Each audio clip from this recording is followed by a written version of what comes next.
আসসালামু আলাইকুম রহমতুল্লাহ। Hello viewers, MS ওয়ার্ডের অষ্টম টিউটোরিয়ালে আপনাদের স্বাগতম। সো আমরা যদিও গত টিউটোরিয়ালে পেজের মার্জিন সম্পর্কে আলোচনা করছি। সো এই পেজের মার্জিন বিষয় নিয়ে আর বেশি আলোচনা করব না। সো আপনাদেরকে বলা হয়েছে পেজের মার্জিনগুলো কিভাবে কি দিতে হয়। ধরুন আমি পুরোটা সিলেক্ট করলাম, সিলেক্ট করার পরে আমি পেজের মার্জিন যদি নর্মাল দিই নর্মাল থাকবে, আর ন্যারো যদি দিই তাহলে আসলে বেসিক্যালি এটা পুরোটা মানে পেজ নিয়ে নেবে যতটুকু আছে।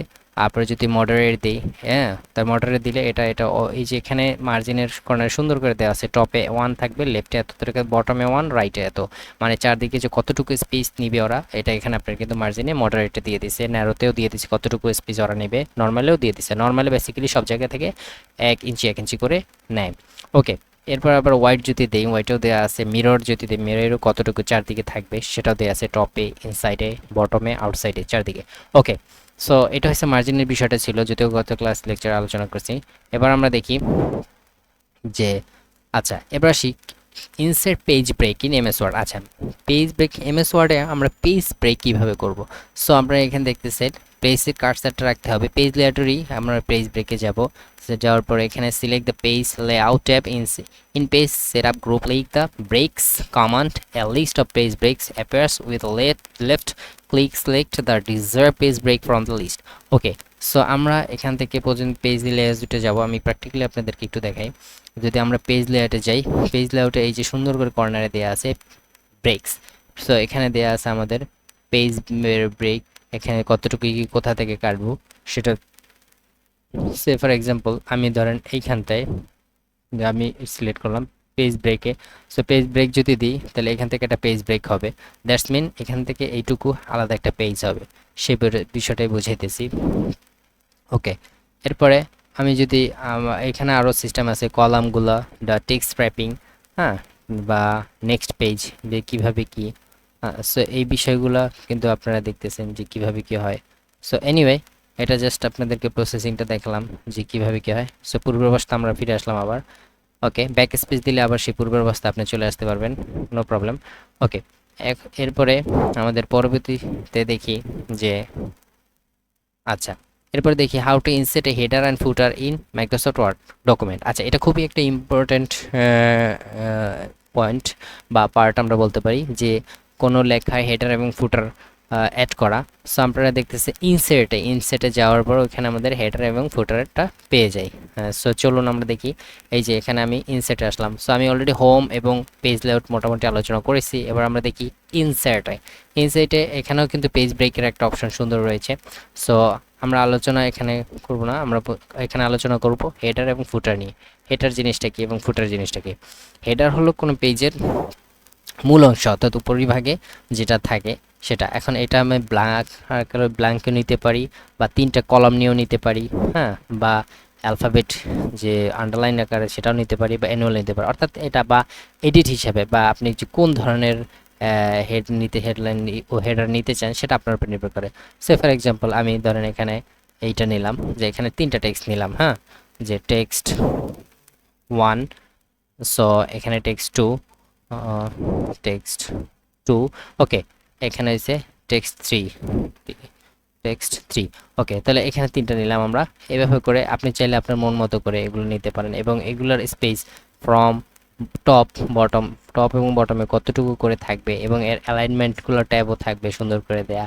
এবং আপনি যদি এটা ক্লোজ করে দেন তাহলে আপনার এটা ক্লোজ হয়ে যাবে, এবং এটা আপনার এইখানে কিছু লিখে থাকলে তাও এটা শো করবে। সো অবশ্যই এটা খুবই একটা ইম্পর্টেন্ট একটা পার্ট। আপনি যদি এটা ক্লোজ করে দেন সেটা ক্লোজ হয়ে যাবে। আবার যদি এখানে ডাবল ক্লিক করেন, সো আপনার এটা কিন্তু ডাবল ক্লিকে চলে আসবে।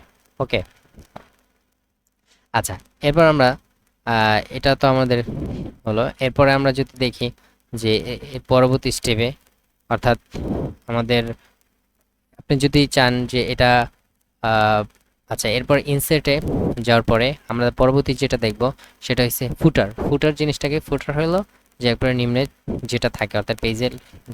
সো আমরা যদি এখানে সিঙ্গেল একটা ফুটার নিই ব্ল্যাঙ্কে, সে এখানে দেখতেছেন আপনি কিছু লিখতে চাইলে, হ্যাঁ, যেমন দিস ইজ ফুটার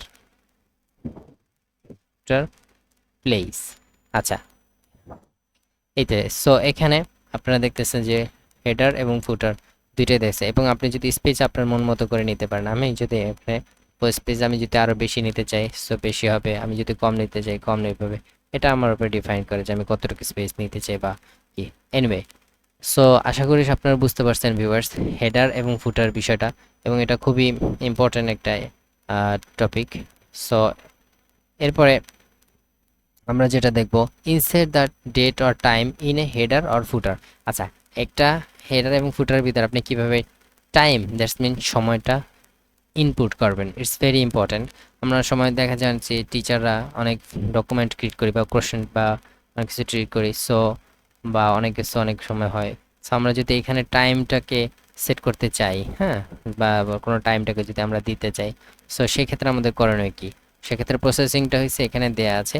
ইনসেটে যাওয়ার পর একবার কর্নারে সুন্দর করে ডেট অ্যান্ড টাইমটা দেয়া থাকে। সো চলুন আমরা দেখি। এই এখানে সুন্দর করে এই যে আমাদের এই কর্নারে অথবা এই কর্নার আপনি যেদিকে দিতে চান না কেন, নো প্রবলেম। সো আপনাকে এই যে ডেট এবং টাইম এখানে ক্লিক করবেন। এখানে ক্লিক করার পরে এই যে আজকের ডেট 3/17/2024, এটা আপডেট অর্থাৎ রানিং যেতে, অথবা আপনি যদি চান আপনার মতো করে দিবেন ডেট এবং টাইম ডিফল্ট হিসাবে, সেটাও দিতে পারেন, বা আপডেট দিতে চাইলে সেটাও দিতে পারেন। আচ্ছা, এটা গেল ওকে। এরপর আপনি যে এই এই অনুযায়ী, আচ্ছা, এরপর এটাকে ডিফল্ট আকারে যদি দেন তাহলে ডিফল্ট আকারে এটা সেট হয়ে যাবে। ওকে, আপনি যদি ওকে দেন তাহলে দেখবেন এখানে আপনার টাইমটা শো করতেছে যে 3/7/17/2024। ওকে, এখানে টাইমটা শো করতেছে। সো আশা করি আপনি বুঝতে পারছেন। সেম একই প্রসেসিংয়ে আপনি যদি এখানে টাইমটা দিতে চান, টাইমটা অ্যাড করতে চান, সো এখানে ডেট এবং টাইমে চলে যাবেন, এবং ইভেন আপনি এখানে ছবি অ্যাড করতে পারবেন। সো এখানে ডেট এবং টাইমটা দিতে চাইলে এখানে আপনি দিতে পারেন, ঠিক আছে।